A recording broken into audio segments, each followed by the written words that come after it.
So ज्वेलरीचो business करतलो फुडें वयतले कोणी जाल्यार कसो कितें स्कोप आसा स्पेशली गोंयांत? गोंयांत खूब स्कोप आसा. कारण ज्वेलरी भांगर ही जी वस्त आसा पळय, मनीस जल्माक येता आनी हांगाच्यान वता तेन्ना सुद्दां भांगर एक अशी वस्त आसा ती दोनूय जाग्यार लागता. फर्स्ट आमी बारशाकूय लागतले, मागीर तुजे मूंज आसली मुंजीक लागतले, मागीर लग्नाक लागतले, मागीर परत भुरगे जाले ताका लागतले. प्रत्येक फंक्शनाक दुसरी कितें वस्त दिली न्ही, it is not a asset. Gold is always considered as asset.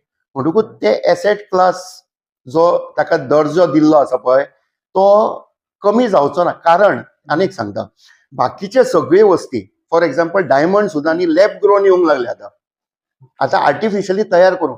जो डायमंड जमनीन जवळ जवळ 1 करोड वर्सां लागता तयार जावपाक, तो डायमंड 65 डेजान भितर फॅक्टरीन भितर तयार जाता with same qualities.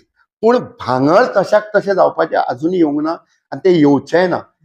Because it is believed that gold is not from this planet, it is come from some other planet.